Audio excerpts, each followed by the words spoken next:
बिस्मिल्लाहिर्रहमानिर्रहीम। अस्सलाम वालेकुम नाज़रीन, आप देख रहे हैं दिलास स्टार। मैं हूं यासिर रशीद और स्टूडियो मेरे साथ मौजूद हैं सीनियर तज्ज़ियाकार राना मोहम्मद अजीम साहब। नाज़रीन, सूरत हाल इस वक्त ये है कि पाकिस्तान तहरीक इंसाफ का लॉन्ग मार्च जो है वो रवां दवा है। लाहौर में ही आज लॉन्ग मार्च का इख्तिताम होगा। कल जो दिन चढ़ेगा उस दिन फिर नई हिकमत अमली के तहत आगे रवानगी इख्तियार की जाएगी। टोलियों की शक्ल में लोग आ रहे हैं, मुख्तलिफ शहरों से कारकुनान की आमद का सिलसिला जारी है। एक तरफ हुकूमत ये कहती है कि लॉन्ग मार्च में बहुत बड़ी तादाद में अवाम मौजूद नहीं होंगे, तो दूसरी तरफ ज़मीनी हकायक देखते हुए यही लगता है कि अवाम की तादाद रफ्ता रफ्ता बढ़ रही है। अब ये अवाम की तादाद कहाँ तक जाके पहुँचेगी, स्ट्रेटजी इसकी क्या होगी, इसके असरात क्या होंगे, हुकूमत पर प्रेशर किस हद तक बढ़ाया जा सकता है और मौजूदा सूरत हाल में हुकूमत किस हद तक अंडर प्रेशर है, इस सब पे मुफस्सल बात की जाएगी। क्या पाकिस्तान तहरीक इंसाफ जो है ये नए इंतखाबात का अपना मुतालिबा मनवा पाएगी? अगर नए इंतखाबात का मुतालिबा होता है तो वो किन टर्म्स एंड कंडीशंस के ऊपर होता है, इस पर भी बात करते हैं। राना साहब की तरफ बढ़ते हैं। राना साहब, क्या समझते हैं, लिबर्टी चौक से लेके जब ये काफिला रवां दवा हुआ तो उस वक्त लोगों की कयास आराइयाँ ये थी, जो हुकूमती बेंचेस में थे उनका ये था कि ज़्यादा से ज़्यादा अवाम की तादाद 4 से 5 हज़ार, 6 हज़ार या 7 हज़ार हो सकती है, इससे ज़्यादा ये अवाम की तादाद नहीं होगी। आप क्या समझते हैं कि स्ट्रेटजी पीटीआई की है क्या, किस तरीके से प्रेशर में लाना है हुकूमत को? बिस्मिल्लाहिर्रहमानिर्रहीम, अस्सलातु वस्सलामु अलैका या सय्यदी या रसूलल्लाह, अस्सलातु वस्सलामु अलैका या सय्यदी या हबीबल्लाह। यासिर, पहले तो मैं आपने जो बात की कि हुकूमती अफराद का कहना है कि 4 से 5 हज़ार, मेरे पास जो रिपोर्ट है, जो मैंने अपनी आंखों से देखी है, मैंने खुद पढ़ी है, वो हुकूमती अदारे की ही थी, वफाक के अदारे की थी, और जिसमें था कि 40 से 50 हज़ार लोग लिबर्टी में मौजूद हैं। ये किसी और जगह की मैं बात नहीं कर रहा, लिबर्टी के अंदर वो कह रहे थे कि 40 से 50 हज़ार लोग मौजूद हैं। ये उस रिपोर्ट में है, और फिर वो जो कॉल्स उस रिपोर्ट्स की थी उसमें भी यही था। अब हमेशा हुकूमती अदारे जो होते हैं ना, वो तादाद कम बताते हैं, ज़्यादा नहीं बताते। खासकर ये मैं वफाकी अदारे की बात कर रहा हूँ। अब आज मैं चूँकि सुबह से वहीं भी था, हमने कवर किया उसे, हमने उसे देखा। या सर, मैंने बड़े जलसे जुलूस बड़े अटेंड किए हैं, लेकिन इतनी तादाद में मैंने अपनी लाइफ में किसी मार्च को नहीं देखा। गर्मी थी, आज रश इतना था, मैंने इस तरह छोटे बच्चों से लेकर 80-80 साल की औरतें, बूढ़े ज़ईफ़ मर्द इतनी तादाद में नहीं देखे। वो तस्वीर, वो फुटेज जो सुबह तमाम टीवी चैनल पे चल रही थी, और ये नहीं था कि किसी ने किसी से ली थी फुटेज, तमाम DSNGs वहाँ पे मौजूद थी, तमाम चैनल्स की DSNG मौजूद थी, तमाम चैनल्स के रिपोर्टर मौजूद थे। उससे अंदाज़ा लग सकता है कि कितनी तादाद थी, और इतनी ज़्यादा तादाद थी कि जब वो वहाँ से काफिला चला है, जब वो मार्च वहाँ से चला है, जब खान ने तकरीर की है, उसके बाद तादाद में कमी नहीं हुई, इजाफा हुआ है। बहुत से जो लोग आए थे दूसरे शहरों से, वो उसमें शामिल होना शुरू हो गए। फिर जूं जहाँ जहाँ, अच्छा एक ज़हन में रखिएगा, सिर्फ लिबर्टी नहीं था, मुख्तलिफ जगह पर स्टेज बने हुए हैं, उन स्टेज पर इस्तकबाल हो रहा है, हर जगह पर हज़ारों की तादाद में लोग मौजूद है। मेरी अभी एक ऐसे रिपोर्टर से बात हुई कि जिसका तल्लक जो है वो बड़ा कट्टर मुस्लिम लीग नून का रिपोर्टर है, उसके हमदर्दी है। मैंने उससे पूछा, वो कवर कर रहा था किसी चैनल की तरफ से, हाँ, मैं कवर कर रहा था किसी चैनल से। मैंने उससे कहा, यार आज मुझे बताओ, तुम बताओ। मैंने कहा जरा इससे पूछा, तो उसने मुझे कहा कि मैंने मरियम की रैली भी, मैंने बिलावल भट्टू की रैली भी, मैंने मौलाना फजलुर रहमान की रैली भी कवर की है। ये रैली उनसे कई गुना बड़ी है। या सर, इस वक्त तक जो इतलात है ना, वो 5 किलोमीटर से लंबा ये काफिला है, 5 किलोमीटर से लंबा। और इसमें क्या है, लोग पैदल चल रहे हैं, लोग गाड़ियों में कम है, पैदल ज़्यादा हैं। और लोगों का जोश और जज्बा देखें ना, लोग किस तरह चल रहे हैं, जोश और जज्बा देखें तो आपको नज़र आ जाएगा। और जूं ये रात बढ़ती जाएगी, आपको नज़र आ जाएगा। आप देखें, जिस वक्त हम प्रोग्राम कर रहे हैं, अगर तो उस फासले को देखें जो लिबर्टी चौक से लेकर जिस जगह इख्तिताम है, तो इस वक्त तक तो 50 दफ़ा वहाँ पहुँच चुके होते हैं मैक्सिमम। अगर आप वैसे जाएँ तो 20 मिनट का रास्ता है, अगर आप जुलूस की शक्ल में जाएँ, किसी आम से जुलूस की शक्ल में जाएँ तो 2 घंटे का रास्ता है। अब कितने घंटे हो गए हैं, अभी तक वहाँ पर नहीं पहुँचा। अभी तक जुलूस ने जहाँ पर इख्तिताम करना था वहाँ पर नहीं पहुँचा। अभी भी जुलूस का एक बड़ा हिस्सा कहाँ पे मौजूद है। या सर, आप उसको तो देखें, तो हुकूमतों ने इसी दरास्ते पे रहना। अगर ऐसा ही है, मान लें हुकूमत की बात मान लें, तो घबरा किससे रहे हैं? हर 15 मिनट बाद एक प्रेस कॉन्फ्रेंस क्यों कर रहे हैं? हर 15-20 मिनट बाद हदायतनामा क्यों मुख्तलिफ मीडिया हाउसेस को जारी कर रहे हैं? हर 20-25 मिनट बाद जो है वो किसी ना किसी को तंग क्यों कर रहे हैं? CCB लाहौर की फौरी दोबारा यहाँ से रवानगी के लिए वहाँ पे लेटर लिखना, ये क्यों कर रहे हैं? बहुत सी चीज़ें हैं यासर जो क्लियर है। अगर आपको पता है कि इमरान खान के साथ क्राउड नहीं है तो आपको परेशानी क्या है? आप उसको, वो खुद कह रहे हैं अभी तक मुझे बताएं, अभी तक कोई एक गमला टूटा? किसी एक जगह पथराव हुआ? किसी एक गाड़ी का शीशा टूटा? किसी एक साइड की ट्रैफिक को बंद किया गया? नहीं किया गया। जहां से लोग गुजरना चाहते हैं वो खुद गुजरने की इजाजत दे रहे हैं। वो ये नहीं कह रहे कि ट्रैफिक ब्लॉक कर दो ताकि लगे हम बहुत लंबा है, नहीं, वो कह रहे हैं कि हम अपने लोगों को बताएंगे। और मैं आज आपको ये भी बता दूं, लोग समझ रहे हैं पूरे पाकिस्तान से, नहीं, पूरे पाकिस्तान से लोग आए यहां पर। आज सिर्फ साहिवाल, ओकारा, कसूर और लाहौर के लोग हैं। ये सिर्फ 3 शहरों के लोग हैं, सिर्फ 3 शहरों के। मैं आपको ये तस्दीक शुदा बात बता रहा हूं। ओकारा, 4 शहर, ओकारा, साहिवाल, पत्तोकी, कसूर और लाहौर, ये हैं। अब यहां के लोगों की आप तादाद जरा देख लें, आपकी फुटेज आपको बता रही है कितने लोग हैं। आपकी फुटेज आपको साबित कर रही है कि कितनी तादाद में लोग, किस तरह लोग खड़े हैं। लोग जिस तरह मनोपत्तियां फेंक रहे हैं, लोग जिस तरह कप्तान का खिताब सुनने के लिए खड़े हैं, लोग जिस तरह एक दीवाना वार वहां पे भाग रहे हैं। इतना पैदल चलना मुमकिन ही नहीं है, इतना वहां पर खैर स्टैंड लेना मुमकिन ही नहीं है जितना स्टैंड लिया जा रहा है। देखें, आज हमें यह मानना होगा कि कप्तान आज बाजी जीत गए हैं।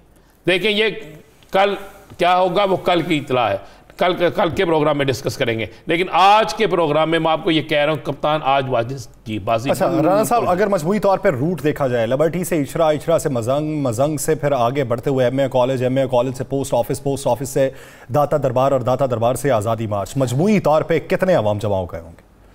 देखिए, मैं समझता हूं क्योंकि इस्तकबालिया कैंप हर रहनुमा के ज़ेरे अंदर लगा हुआ है। इसकी तादाद 1 लाख से ज्यादा है। अगर आप इन तमाम जगहों को मजमूई तौर पे देख रहे हैं ना, तो फिर ये तादाद 1 लाख से ज़ायद है। और आप ये देखें, हर रहनुमा के ज़िम्मे कितने अफराद लगे थे? देखिए, हर रहनुमा के ज़िम्मे इस दफ़ा अफराद, देखिए लाहौर से बाइट जो थे उनके ज़िम्मे अफराद लगे हुए थे, वो लेके आए। वो कितने लेके आए उसकी बाकायदा मीटिंग हो रही है। और मैं आपको ये भी बता दूँ, इस दफ़ा कप्तान बड़ा ओपन खेल रहा है। जो काम करेगा वो आ जाएगा, जो काम नहीं करेगा वो नहीं आएगा। देखें, इस मार्च को नाकाम करने के लिए क्या हुआ? वाडा साहब की प्रेस कॉन्फ्रेंस हुई, ठीक है जी, 6-7 और प्रेस कॉन्फ्रेंस हुई। सुबह खुरम लोगारी साहब की अचानक से टॉक हुई। अब तो आपको पता है कि उन्होंने इनकार कर दिया है। वो उनकी फुटेज आ गई है कि मैं लॉन्ग मार्च में शिरकत के लिए जा रहा हूँ, रवाना हूँ। हाँ, उनकी वो गाड़ी के अंदर से फुटेज आ गई। ठीक है, तो मुझे एक बात बताइए, वैसे ये कोई बहुत बड़ी बात नहीं थी राना साहब। ऐसे माहौल के अंदर बहुत से पंछी अगर उड़ के भी जाते हैं तो बहुत से पंछी आ भी जाते हैं। वो माहौल को देखते हुए ये तबादला तो चलता ही रहता है। बहुत से पंछी आ रहे थे, 12 पंछी आ चुके हैं। चले मेरे से खबर ले लें, 12 पंछी दूसरे कैंप से आ चुके हैं। अब 20 लोग और भी प्रेस कॉन्फ्रेंस कर लें, कोई असर नहीं होगा। हमें हमारा मजबूत पाकिस्तान चाहिए। हम बिल्कुल एक बात पे मैं स्टैंड लेता हूँ, क्लियर स्टैंड लेता हूँ कि अफवाज पाकिस्तान जिंदाबाद। हमें अपनी मजबूत अफवाज चाहिए। हमें अपने फ़ौज के ख़िलाफ़ किसी को भी गुफ्तगू करने की इजाज़त नहीं देनी चाहिए। आज का खान साहब को कुछ थोड़ी सी तब्दीली लानी चाहिए, बिल्कुल लानी चाहिए, लेकिन आज क्योंकि आपने इक़्तिदार में आने के बाद भी तो उन्हीं से रवाबित इस्तवार रखने होते हैं। दूसरा नहीं, आज खान ने एक बात तो बड़ी अच्छी की है ना कि मजबूत फ़ौज चाहिए मुझे, मैं कभी फ़ौज को कमज़ोर नहीं करूँगा। खान ने यह बात बहुत बड़ी की है। और कप्तान का यह बात कहना कि मैं अपनी फ़ौज को कभी कमज़ोर नहीं करूँगा, ये बहुत सी जगहों पर पैगाम गया है। और बाकी मैं तो बिल्कुल वाज़ेह कहता हूँ, मेरी फ़ौज है, इसके ख़िलाफ़ हमें किसी को भी बोलने की इजाज़त नहीं देनी चाहिए। अब देखना ये होगा कहाँ पे कौन क्या क्या कर रहा है। अगर एक जमहूरी हक़ मौलाना फजलुर रहमान को हासिल था, एक जमहूरी हक़ बिलावल भुट्टो ज़रदारी को हासिल था, एक जमहूरी हक़ जो था मरियम नवाज शरीफ साहिबा को हासिल था, तो वो जमहूरी हक़ जो है इमरान खान को क्यों नहीं हासिल? उसके लिए क्यों पाबंदियाँ लगाई जा रही हैं? उसके लिए रास्तों में क्यों रुकावटें खड़ी करने की कोशिश की जा रही है? भाई जाने दें। जब एक शख्स बार बार अपनी तकरीर में कह रहा है मैं रेड जोन में नहीं जाऊंगा, मैं किसी ऐसे इलाके में हम नहीं जाएंगे जो जिसका हमने वादा किया है कि हम कोई कानून नहीं तोड़ेंगे, हम कोई पथराव नहीं करेंगे, हम कोई ऐसी चीज़ नहीं करेंगे जिससे कानून के खिलाफ काम जाए, जिससे सुप्रीम कोर्ट के अहकामात की खिलाफ वर्जी हो। तो फिर आपको क्या है, आप उसे कहें ठीक है भाई आपने फलां जगह मांगी, आए उस जगह पे बैठे। आपको फिक्र ही नहीं करनी चाहिए। फिक्र असल में क्या है यासर, खबर मैं आपको देता हूँ जो खबर है। खबर यह है कि हुकूमत को 1% भी यकीन नहीं था कि कप्तान इतना अच्छा खेल जाएगा। उनको 1% भी यकीन नहीं था कि हमारे सारे प्रोपेगेंडे के बाद कप्तान के लिए इतने लोग निकल आएंगे। अभी आप ज़रा कल जब कप्तान निकलेगा, चले मैं आपको बता दूं, जब कप्तान कल निकलेगा तो ज़रा उस वक्त का क्राउड देखिएगा, उसके बाद कप्तान का परसों का क्राउड देखिएगा, उसके बाद उसके अगले दिन का क्राउड देखिएगा, तो आपको नजर आ जाएगा क्या है। जिस तरह की अब सूरत हाल है, जिस तरह बच्चे भी मौजूद हैं, एक जगह पे इन्होंने पड़ाव करना है, फिर आगे बढ़ना है, उसके लिए अशिया खुरनोश भी चाहिए होती हैं, मुख्तलिफ सब कुछ अरेंज है। कुछ लोग ये कहते हैं कि ये लोग जो आ रहे हैं ये रात तक रहेंगे फिर वापस चले जाएंगे। जी बिल्कुल, मैं आपको बता रहा हूँ, वापस चले जाएंगे कि इनमें से जो लोग साथ हैं, इनमें से एक बड़ी तादाद रात को वापस चली जाएगी। कप्तान की प्लानिंग बड़ी आउट क्लास। इससे तो मकसद फौत नहीं हो जाएगा? कोई मकसद फौत नहीं होता, मजा तो देखें यार, ये चले जाएंगे वापस। अच्छा, कप्तान जब कल निकलेगा तो आप परेशान हो जाएंगे, यार ये रात को तो चले गए थे सारे वापस, ये सुबह नए चेहरे कहाँ से आ गए। कप्तान ने प्लानिंग ये की कि हर डिवीज़न को उस मुख्तलिफ जगहों पर मुख्तलिफ टाइमों में बुलाया गया है। फिर आपको अचानक नज़र आएगा कि जो वापस चले गए हैं वो 3 तारीख को इस्लामाबाद के पास हैं। वो 3 तारीख को 3 नवंबर को इस्लामाबाद के पास है। यानी 4 नवंबर को जब इस्लामाबाद पहुंचना है उससे पहले ये मुख्तलिफ टोलियों की शक्ल में लोग डिवीजन वाइज आएंगे, वापस चले जाएंगे, बड़े ग्रुपों की शक्ल में, बड़े जुलूसों की शक्ल में, मजमूई तौर पे ये सारे 3 नवंबर को इकट्ठे होंगे। जी बिल्कुल। और 3 नवंबर से पहले जो हाल होगा उसे देखकर कई लोगों जो का हाल बेहाल हो जाएगा। 3 नवंबर से पहले जो हाल होगा, कई लोगों का हाल उस हाल को देख के वो बेहाल हो जाएंगे। ये मैं आपको मुसद्दका इतला दे रहा हूं। ये जो कप्तान की प्लानिंग है, आज से पहले पाकिस्तान की किसी सियासी जमात की ये प्लानिंग नहीं थी। बिलावल साहब ने भी यही किया था, लेकिन वो जो 7 लोग लेके आए थे वही थे। कप्तान थकाना नहीं चाहता अपने लोगों को, कप्तान थकाना चाहता उनको जिनके खिलाफ वो जा रहा है। कप्तान पीडीएम को थकाना चाह रहा है। क्या पीडीएम की आज सारे दिन में अब तक को 16 से ज्यादा मीटिंगें नहीं हुई? क्या पीडीएम के लोग सर जोड़ के नहीं बैठ गए? क्या ये डिस्कस नहीं हो रहा कि कप्तान तो हमें ले दे गया है? क्या ये डिस्कस नहीं हो रहा कि कप्तान की जिस दिन हमने कप्तान को नाअहल किया है उस दिन तो इतने लोग नहीं निकले, आज कहां से निकल आए हैं? क्या ये डिस्कस नहीं हो रहा कि एक शख्सियत को धमकी दी गई थी कि आप पंजाब में आपकी हुकूमत खत्म कर देंगे, आपके साथ ऐसा होगा? लेकिन मैं नाम ले देता हूं, चौधरी परवेज लाई को कहा गया था, लेकिन चौधरी परवेज लाई डट गया। जिसके बाद ये खबर मंजर आम पे आई कि चौधरी परवेज लाई लॉन्ग मार्च में शिरकत नहीं करेंगे। ये अफवाह आई थी ना। हाँ जी। चौधरी परवेज लाई डट गया और मैं आपको ये खबर दे रहा हूं, चौधरी परवेज लाई ने कहा हुकूमत जाती है जाए, आप जो कर सकते हैं करें, मैं खड़ा हूं कप्तान के साथ और मैं कप्तान का आखिरी हद तक साथ दूंगा। तो शेख रशीद साहब के बारे में भी खबर आई कि बीमार हैं, वो शिरकत ये अफवाहें हैं। आप देखें ना, रात को एक अफवाह चली जी सदर पाकिस्तान से इस्तीफा लिया जा रहा है, फिर अफवाह चली जी फलां जगह पे फलां हो रहा है, फिर चली जी ये इस्तीफा उन्होंने भेज दिया। ये चलती रहेंगी, ये चलती रहेंगी। ये होती है खौफ की अलामत, ये होता है ऐसा खौफ जिसके बाद आपको देखें। आप मुझे आज एक और खबर राना साहब आई थी, मैं आपके गोश गुजार कर दूं कि आर्टिकल 149 के तहत विफाकी हुकूमत ने वजारत दाखिला पंजाब और कल से वापस ले लिए इख्तियारात और अंडर हो गई है विफाकी हुकूमत के पुलिस। ये सारी खबरें कल रात से चल रही हैं, वो नोटिफिकेशन भी चल रहे हैं, वो असली हैं या नकली, सब कुछ चल रहा है। आप मुझे एक बात बता दें, अभी एक खबर ये चल रही थी आर्टिकल 6 ये लगाने की तैयारी हो रही है। और भाई किस पे लगाओगे, क्यों लगाओगे, किस तरह लगाओगे, क्या किया? भैया हालात चेंज हो गए हैं। जब हालात चेंज होते हैं ना, आप हुकूमत के हमायत याफ्ता सुप्रीम कोर्ट बार के इलेक्शन में हुकूमत का हमायत याफ्ता वफाकी हुकूमत का उम्मीदवार हार गया। हामिद खान ग्रुप 4 साल बाद सुप्रीम कोर्ट बार के इलेक्शन जीत गए।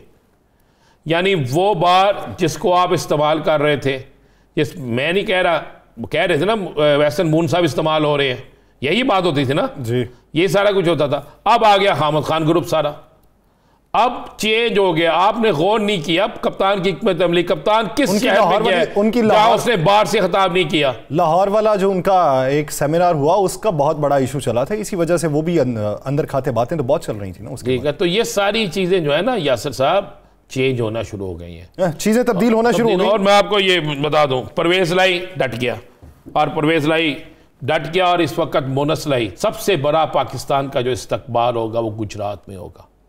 और मोनस लाई और उसके जो अजीज़ हैं, जो उसके कज़न हैं, वो इतनी तैयारी कर रहे हैं कि आपकी सोच से भी ज़्यादा। मैंने कामों की शाहदरा में मैंने देखा यासिर गिलानी पागलों की तरह लगा हुआ है, इब्रारुल हक लगा हुआ वहाँ पे, महर इश्तियाक लगा हुआ है, और महर मार जो है वहाँ पे जो इलेक्शन आ रहा था वो लगा हुआ है। उसके बाद आप आगे आ जाए, राना नज़ीर साबिक एमएन है ना, साबिक मिनिस्टर है, वो लगा हुआ है, पूरी तैयारी कर रहा है। इस तरह लग रहा है बिलाल इजाज साबिक एमएन वो लगा हुआ है, गुजरांवाला जहां भी इतना बड़ा जलसा हो गया वो भाई लोग तो इस तरह है जिस तरह जश्न मना रहे हैं। राना साहब ब्रेक लेनी है, ब्रेक के बाद नाज़रीन वापस आते हैं तो ताज़ा तरीन जो हकायक हैं इस वक्त की सूरत हाल है उस पर करेंगे, पाकिस्तान तहरीक इंसाफ की हिकमत अमली पे बात करेंगे और मौजूदा हुकूमत की स्ट्रेटजी पे बात की जाएगी। कहीं नहीं जाएगा शहविदास।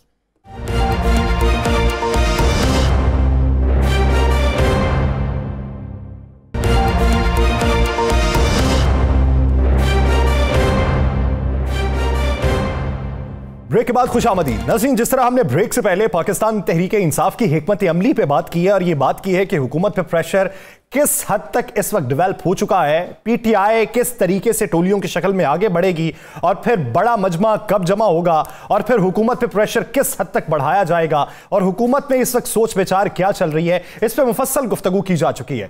कल भी इस हवाले से आगाही फराम करेंगे। नाज़रीन इस वक्त जो ताज़ा तरीन सूरत हाल है, अवाम का जमे गफीर है। बकौल जाहिद चौधरी के जिस वक्त लोगों का जोशो जज्बा भी उरूज पर है तो वहीं उनको तलकीन ये भी की जा रही है कि आप पुरअमन तरीके से एहतजाज में शरीक रहें। फैमिलीज़ की बड़ी तादाद मौजूद है। राना साहब क्या समझते हैं फैमिलीज़ की इतनी बड़ी तादाद का होना और इतने बड़े मजमे को पुरअमन तरीके से लेके आगे बढ़ना किस हद तक मुश्किल स्ट्रेटजी होती है? देखिए बहुत थी। कप्तान जब कहता था ना कि मैं हिकमत अमली बना रहा हूँ, मैं ऐसी हिकमत अमली बना रहा हूँ कि जिसके मतलब कोई सोच भी नहीं सकता। कप्तान जब कहता था कि मेरी हिकमत अमली ऐसी होगी कि हुकूमत जो है वो परेशान हो जाएगी, तो आप भी खुद ये आप अंदाज़ा लगाएं, ये बात दुरुस्त साबित हो गई है कि अगर अभी तक किसी जगह पर किसी टीवी चैनल पे ये नहीं आया कि किसी फैमिली के साथ बदतमीज़ी हुई है, किसी जगह ये नहीं आया कि कोई तोड़ फोड़ हुई है, किसी जगह ये नहीं आया कि फ़लाँ नुकसान हुआ, तो इसका मतलब है कप्तान की हिकमत अमली कामयाब थी। कप्तान ने अपनी टीमों को तश्कील दिया हुआ था। कप्तान ने यूथ को आज स्पेशल टारगेट दिया हुआ था कि आपने किस तरीके से फैमिलीज़ की हिफाजत करनी है, आपने किस तरीके से चलना है। आपको पता है कि खान साहब अब इस वक्त खान साहब भी पैदल चलने के लिए तैयार हो चुके हैं। खान साहब अब जलूस में पैदल चलेंगे।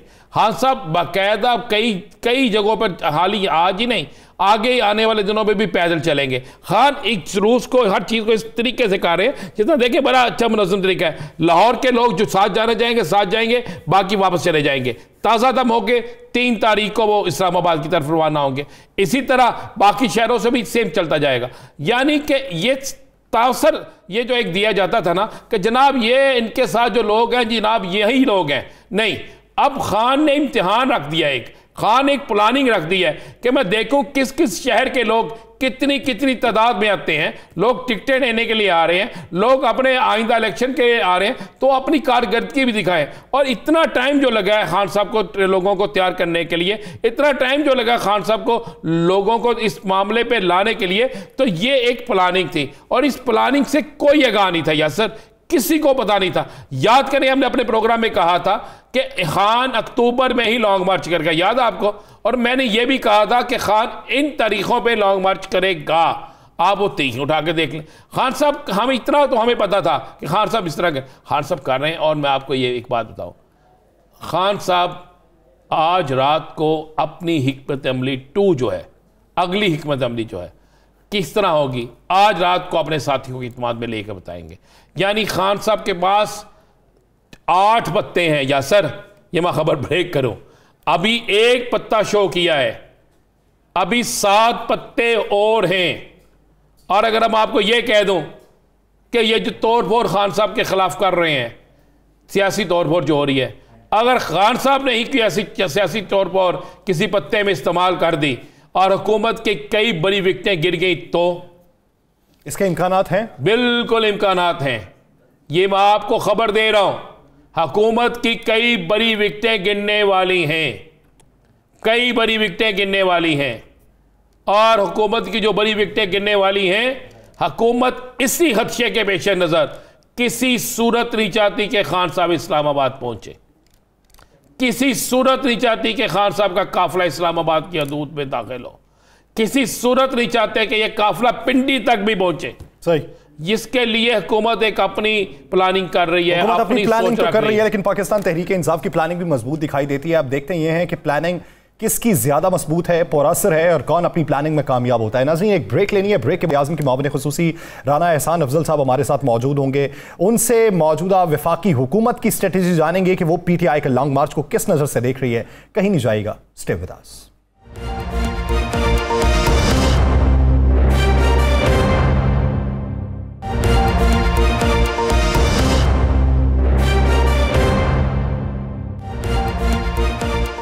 ब्रेक के बाद खुशामदीद। नाज़रीन, ब्रेक से पहले जिस तरह हम पाकिस्तान तहरीक इंसाफ के लॉन्ग मार्च के इस वक्त ज़मीनी हक़ाइक़ पे बात कर रहे थे, उनकी स्ट्रेटजी पे बात कर रहे थे, तो अब ये देखते हैं कि वफाकी हुकूमत इस लॉन्ग मार्च को किस नज़र से देख रही है। वफाकी हुकूमत क्या प्रेशर में है? क्या वफाकी हुकूमत पाकिस्तान तहरीक इंसाफ के मुतालबात मानेगी? क्या अब भी कोई रास्ता निकल सकता है कि मेज़ पे बैठ के मुज़ाकरात हो सकें, निकात तय हो सकें और उसके बाद मुस्तकबिल की हिकमत अमली वज़ा हो सके, या फिर तमाम रास्ते बंद हो चुके हैं? अब ये हालात ही फैसला करेंगे कि किस समत की तरफ रवां होना है। इसी बारे में बात करने के लिए वज़ीर आज़म के मुआविन खुसूसी राना एहसान अफजल साहब ने हमें ज्वाइन किया है। राना एहसान साहब, बहुत मशकूर हैं आपके वक्त के। राना एहसान साहब, पाकिस्तान तहरीक इंसाफ का लॉन्ग मार्च तो शुरू हो चुका, वो ये समझते हैं कि शायद इस्लामाबाद पहुंचने से पहले ही हुकूमत फैसला कर ले मुस्ताफ़ी होने का और नए इंतखाबात का ऐलान कर दे। क्या आप ये समझते हैं कि PTI का इस वक्त जो लॉन्ग मार्च है, उनके जो मुतालबात हैं, इस पर वफाकी हुकूमत कुछ सोच विचार कर रही है या फिर इसे टेकिंग फॉर ग्रांटेड ले रही है? बिस्मिल्लाहिर्रहमानिर्रहीम। देखें, जो बुनियाद इमरान खान ने इस लॉन्ग मार्च का बनाया है वो ये है कि ये एक नाजायज हुकूमत है जो आलमी साजिश के जरिए आई है। तो ये तो पर्दाफाश हो चुका है, ऑडियो लीक से वो जो आलमी साजिश का भांडा है वो फूट चुका है। फिर सदर आरिफ अलवी को भी यकीन नहीं है कि आलमी साजिश है, वो बार बार ड्रामा ही है और वो कुछ भी नहीं है। तो एक तो ये उनका जो बुनियादी वजह जो वो बताते हैं कि इलेक्शन पहले होने चाहिए, तो वो तो रद्द हो गई। दूसरी उनकी जो वजह है वो ये वो जो एक जो क्लेम या डिमांड उनकी है कि आर्मी चीफ की तकर्री जो है वो ये हुकूमत या वजीर आजम ना करे, क्योंकि उनको लगता है वो बड़े करप्ट हैं। तो करप्शन के तो इनके करप्ट प्रैक्टिसेस के मामला तो इनके अपने हैं, और वो आइन जो है इजाजत देता है कि वजीर आजम सिलेक्ट करे। तो अपोजिशन के मेंबर की जो ख्वाहिशात हैं उसके मुताबिक तो हुकूमत नहीं चलने लगी। तीसरा, अब वो अरशद शरीफ के ऊपर उन्होंने उनकी लाश पे सियासत की, तो वो भी जो है वो पता चल गया कि उस पर बड़े सवालिया निशान है, और तहकीकात जब तक फाइनल स्टेज पे नहीं आती तो हमें उस पर कमेंट भी नहीं करना चाहिए। तो फिर किस चीज के ऊपर हम इनको सीरियसली लें, क्योंकि ये सारी जो इनकी डिमांड्स हैं। राना साहब, चूंकि आपने अरशद शरीफ शहीद की बात की, तो उस तफ्तीश में आप वज़ीर आज़म साहब के करीब भी हैं, आपके पास अहम ओहदा भी है। अगर उस तफ्तीश में बड़ी आसानी से पहुंचा जा सकता है कि अरशद शरीफ साहब पर जिन लोगों ने मुकदमा दर्ज कराए थे, अगर आप उन लोगों को भी शामिल तफ्तीश करके इतना पूछ लें कि आपने किन के कहने पे मुकदमा दर्ज कराए थे कोयटा में, किसी मुख्तलिफ शहरों में, तो मेरा ख्याल है बड़ी चीज़ें आपको उसमें तफ्तीश में नज़र आ जाएंगी कि पीछे कौन था, किसके कहने पे मुकदमा दर्ज हुए थे। तो हम 3-4 दिन से अरशद शरीफ शहीद की बात कर रहे हैं, इस पर क्यों नहीं बात कर रहे कि मुकदमा दर्ज कराने वाले कौन थे? देखिए, बड़ा आपने वैलिड पॉइंट राना साहब उठाया है, और देखें मुकदमात तो जो है शहबाज गिल के ऊपर भी बने, इमरान खान पे भी बने, और दीगर जो जर्नलिस्ट हैं उन पे भी बनते हैं जो कि काबिल मुजम्मत हैं। लेकिन क्या उन जो मुकदमात बने या FIR कटे, क्या उससे सारे जर्नलिस्ट मुल्क छोड़ के चले जाते हैं? तो ये सारे जो मामलात मैं आपसे एग्री करता हूं कि ये मामलात अब जो भी जुडिशल कमीशन है वो इसकी मुकम्मल तहकीकात जरूर करेगा, और जो सवाल आपने उठाया है वो अरशद शरीफ शहीद के लिए के केस के लिए बड़े अहम हैं और उस पर जरूर बातचीत होगी। लेकिन ये जो मार्च है, आप यकीन करें कि जो उनकी डिमांड्स है इमरान खान की, उसकी ना आइन से कोई तल्लक है, ना उसका कोई लॉजिक के साथ कोई तल्लक है, ना उसका कोई हकायक के साथ तल्लक है। सिर्फ एक ख्वाहिशात हैं एक ऐसे आदमी की जो समझता है कि वो पॉपुलर है तो इसलिए अभी इंतखाबात हो जाए, उसको डर है, खौफ है कि 10 महीने अगर हुकूमत ने पूरे कर लिए, 10 महीने कोई ज्यादा मुद्दत तो नहीं है, 10 महीने का तो पता भी नहीं लगता, लेकिन वो ये चाहते हैं कि 10 महीने में वो और बेनकाब ना हो जाए, उनके जो भांडे हैं वो और फूट ना जाएं और हकायक अवाम जो है वो हकायक को जो है तस्लीम ना करना शुरू कर दे। तो ये खौफ है जो इमरान खान राना एहसान साहब, आपकी बात बिल्कुल बजा। किसी एक शख्सियत, चंद शख्सियात या किसी एक पार्टी के मुतालबात के ऊपर हुकूमत को मुस्ताफ़ी नहीं होना चाहिए और हुकूमत को अपना काम भी जारी रखना चाहिए, उसका आईनी हक है।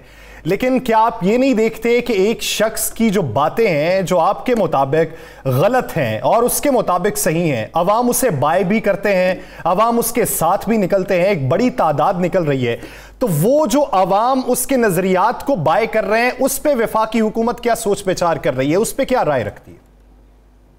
देखिए, मैं समझता हूं कि इमरान खान का जो फैन क्लब है वो तो अगर काले कव्वे को इमरान खान कहे कि वो सफेद है तो वो सफेद तस्लीम कर लेती है, अगर वो कहे दिन को रात है तो वो रात तस्लीम कर लेती है और रात को दिन तस्लीम कर लेती है, तो उनका तो कोई इलाज नहीं है। लेकिन जो स्विंग वोटर होता है, जो कॉमन मैन होता है, जो आम आदमी होता है, उस पर जरूर इन बातों का असर पड़ता है। और हम समझते हैं कि ये जो हमें 10 महीने और हमारे हैं, हम इसमें मईशत को भी बेहतर कर लेंगे, हम थोड़े से मामलात को स्टेबलाइज कर लेंगे, और ये जो झूठे बयानिए इमरान खान देता है वो भी लोगों को समझ आ जाएंगे कि हकायक क्या है। तो ये हमारा आईनी हक है, हम इस टेन्योर को पूरा करेंगे।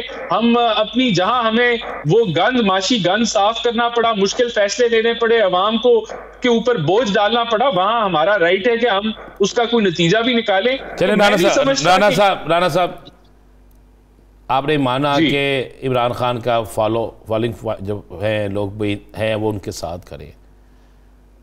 मौलाना फजलुर रहमान साहब ने मार्च किया, इजाज़त मिली, इस्लामाबाद आए, बैठे, 3-4 दिन धरना दिया, पूरी आपकी अपोजिशन साथ रही, आप लोगों ने भी किया, बिलावल भुट्टो साहब ने भी किया।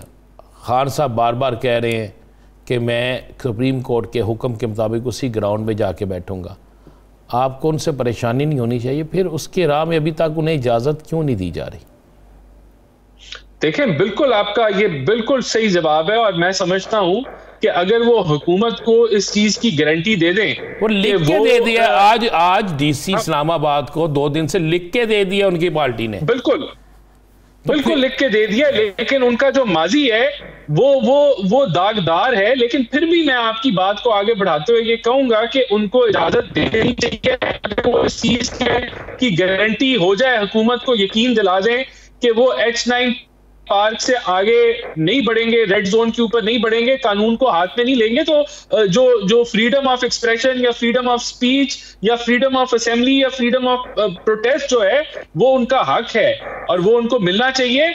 बात सिर्फ मसला तब बनता है जब वो धमकियां लगाते हैं, जब वो ऐसा तासर देते हैं कि ये संभाले नहीं जाएगी अवाम और फिर हुकूमत को पता चल जाएगा, या ये खूनी मार्च होगा जिस तरह पहले कहा जाता था, या जिस तरह फैसल वाडा नहीं, ये खूनी मार्च तो इस दफा तो उन्होंने किसी एक जगह मुझे कोई एक फिक्रा दिखा दे इस मार्च के वाले से। पिछली दफा की बात कर रहा हूं, पीछे छोड़ दे ना, पीछे की बात छोड़ दे, इस दफा की बात कर ले राना साहब।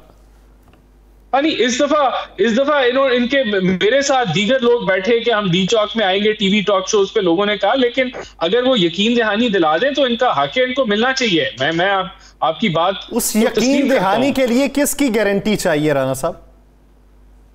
मेरे ख्याल से इनकी अपनी गारंटी या इमरान खान की गारंटी हो या जो भी वो उस मामलात को डील कर रहा है वो काफी होगी। अगर वो यकीन दहानी कोई रिटन फॉर्म में या एफिडेविट कोई दे दें या कोई हलफनामा जमा करा दें तो मेरे ख्याल से राना साहब फिर आपके यहाँ तो आपकी हुकूमत आपके इल्म में नहीं लाती, तो यहाँ फिर मेरे भाई ने वो लेटर नहीं पढ़ा जो उन्होंने इस्लामाबाद में जमा कराया, उसमें ये गारंटी और लेटर में ये लिख के दी है, जिसको बस ठीक है, जिसको लेकिन जो तो मुस्तरद कर दिया आपने।